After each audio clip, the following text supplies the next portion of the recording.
Aujourd'hui je suis super fier de moi et tu sais pourquoi? Parce que aujourd'hui j'ai fermé le labo, ce qui est un exploit. C'est un truc que j'ai pas fait il y a 2 ans alors que je travaillais 2 mois et là ça fait 2 semaines que je suis arrivé, je le fais. C'est un truc genre que les responsables font, tu vois, c'est un truc de ouf. Et là je l'ai fait. Bon, je suis un peu dead, tu peux voir, je suis comme un porc, mais je l'ai fait, c'est vénère. Donc là je vais rentrer, petite vidéo Q&A, pop pop pop. Mais là je me casse. Je me casse.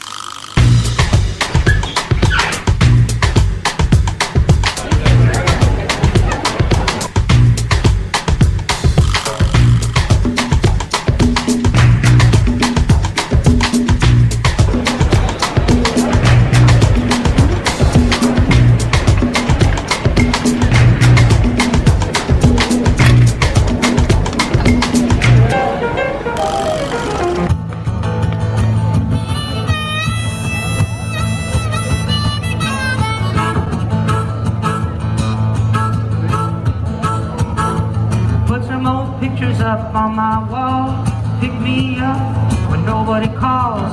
Black and white photos and sepia tones. There was no internet and no more phones. All this reminiscing is in vain because the older I get, the better I was.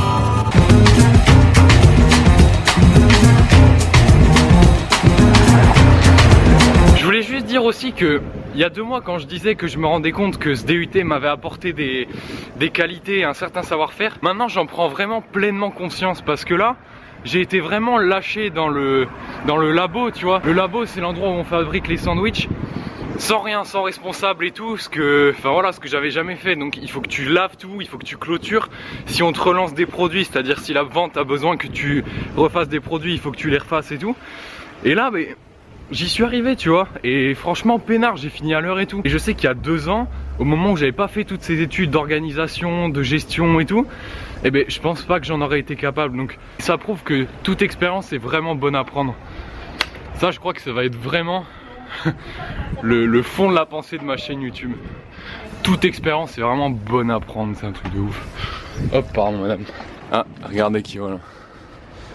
Ça va Miskino? Attends qu'on voit bien ta gueule. En fait enfin non, je vais pas le dire, mais il habite à côté de chez moi en gros. Ça va? Ça va. Tu fais quoi? Juste avant de commencer, il faut vraiment que je me douche parce que j'ai sué comme un porc, mine de rien. Gérer le taf, ça donne chaud, tu vois. Donc je vais aller me doucher par là.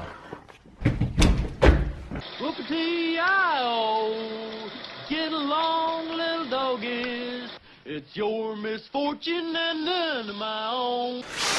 Ah. Là, je me sens charmieux là. Alors, comme je l'avais promis, je vais faire ma vidéo FAQ. Vous avez été quelques-uns à m'envoyer des questions et des questions assez poussées parfois et ça c'est vraiment cool. J'ai pu notamment discuter avec quelques personnes bien en profondeur concernant certains problèmes, certains questionnements en fait. Et c'était vraiment cool et j'ai adoré, je pense que je le referai. Alors on va commencer tout de suite. Première question, Emilio. Qu'est-ce que tu utilises comme caméra pour tourner tes vidéos? Le Canon G7X qui est un appareil en fait photo compact, donc c'est vraiment tout petit, ça fait ça, c'est avec ça que je filme toutes mes vidéos et c'est génial parce que en termes de prix c'est assez abordable, ça a une qualité de ouf pour la taille que ça, c'est environ 500 € et franchement pour débuter si tu veux faire de la vidéo c'est vraiment génial, enfin beaucoup de gens le recommandent. Jessica, comment et pourquoi tu es devenue aussi bizarre? Comment as-tu trouvé le courage de partir? Alors franchement on m'a toujours dit que j'étais chelou depuis que je suis tout petit, donc je sais pas d'où ça vient. Peut-être que c'est le mélange de mes parents, mon père qui est chelou, ma mère qui est chelou, mais moins et moins égale quoi? Moins et moins égale plus. Bon, ça vient peut-être de là, je sais pas. Comment j'ai trouvé le courage de partir? Ben Jessica c'est quelqu'un avec qui j'étais à l'IUT. Ben Jess écoute, tu sais bien, moi à l'IUT je me sentais vraiment pas bien, je faisais pas ce qui me plaisait et je savais que je pouvais pas trouver ce qui me plaisait réellement en France et j'ai décidé de partir et je me suis dit bah écoute, quitte à partir, autant partir loin, autant partir dans un pays où on parle pas la langue et voilà, gros freestyle. Le courage après, je sais pas. Franchement, je flippe pas trop. Alors peut-être que je suis complètement à l'ouest et que je réalise pas ce qui va m'arriver, mais pour l'instant je flippe pas, donc j'ai pas vraiment de courage, tu vois. Enfin, je trouve.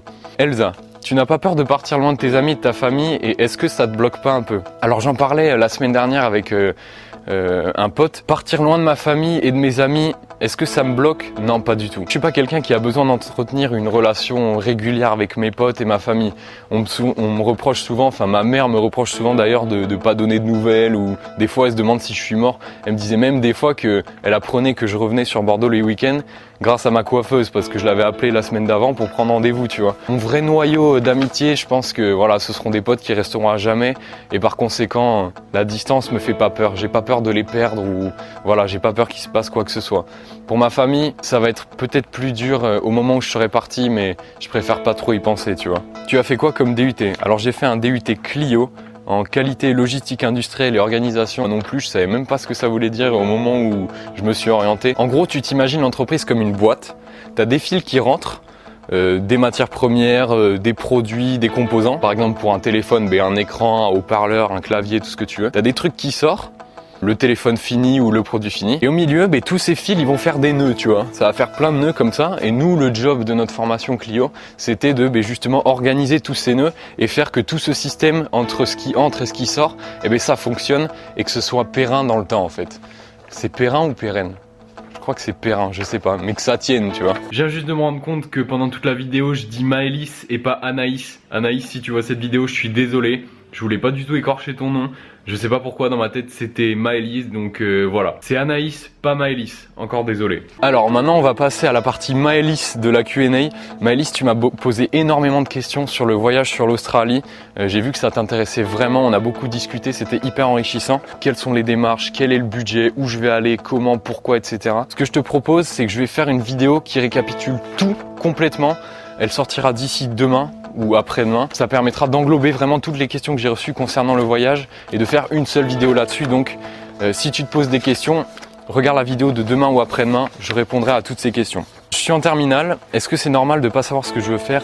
Dois-je m'en inquiéter? Non, c'est pas du tout anormal. Moi je trouve qu'à 18 ans c'est complètement aberrant d'essayer d'orienter des jeunes alors qu'ils n'ont aucune idée de ce qu'ils veulent faire. Donc là-dessus tu dois pas du tout t'en inquiéter. Je pense que ça prend du temps de savoir pourquoi on est fait, où on doit aller et voilà, qu'est-ce qu'on veut faire de notre vie. On est très jeune et on a encore vraiment le temps. Il y a des gens de 40 ou 50 ans qui ont toujours pas trouvé ce qu'ils veulent faire, tu vois. Donc dis-toi que tu as le temps. Est-ce que je peux partir directement après le bac à l'aventure comme toi? Personnellement, je pense qu'à la sortie du bac, j'étais pas du tout prêt à faire ce que je m'apprête à faire là. Dans le sens où, à la sortie du bac, j'étais vraiment paumé, tu vois. Comme je l'ai dit, pour partir en Australie, il a fallu ce déclic. Il a fallu que j'aille à cette IUT justement pour savoir que j'avais besoin de partir, tu vois. Pour savoir que j'avais besoin de changer d'air et ouais, de changer d'environnement pour vraiment trouver, vraiment me mettre sur la deadline, tu vois, et trouver ce que je veux faire. Ne serait-ce que le fait d'habiter tout seul, tu vois, c'est pas quelque chose qui est évident quand on sort du lycée. Faire ses courses tout seul, gérer son argent et tout. Je pense que tous ces points-là, on peut pas partir en Australie ou pendant vraiment un gros voyage pendant 1 an sans avoir ces notions-là, ces notions de base qui nous permettent de survivre, tu vois. Après, ça dépend de chacun, mais moi je sais que j'étais pas prêt. Je suis pas en train de te dire que tu peux pas le faire, mais tout dépend de ton état d'esprit et de ton niveau de maturité, on va dire. Mes parents me poussent à trouver des études à faire. Comment gérer ça? Comment te répondre? Honnêtement, moi j'ai eu grave de chance. Mes parents, ils ont jamais été. Mes parents, ils étaient vraiment toujours hyper ouverts à toutes les propositions. Avant d'avoir eu l'idée de partir en Australie, je voulais faire un service civique pendant 1 an.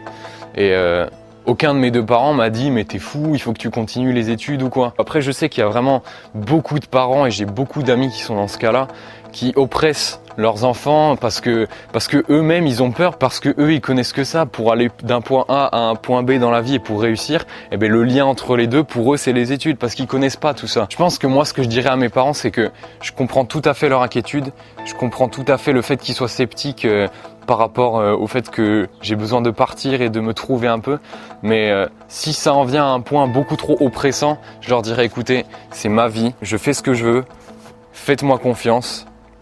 Je sais où je vais. Et même si tu sais pas où tu vas, eh ben, dis-leur ça, tu vois. Parce que si au fond tu sens que tu as besoin de partir, même si tu sais pas du tout ce que ça va donner, eh ben, il faut que tu partes, tu vois.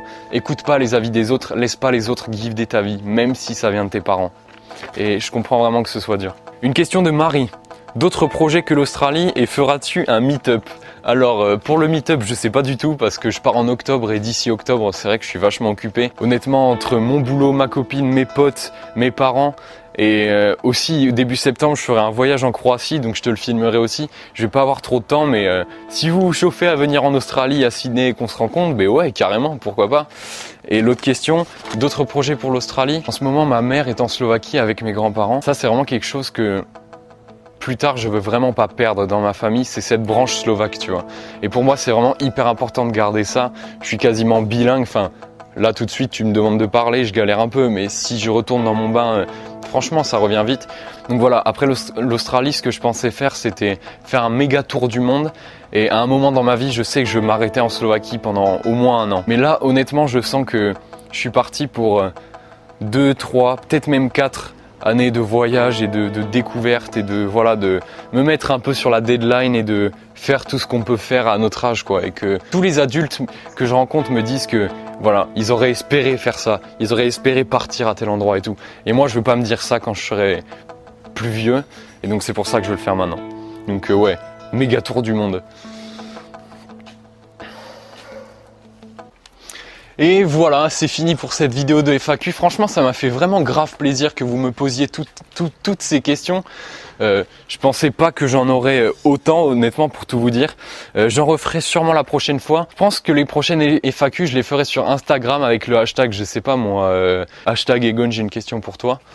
Et voilà, merci à tous. Ciao. Bon, et voilà, ça c'est fait là. Hein?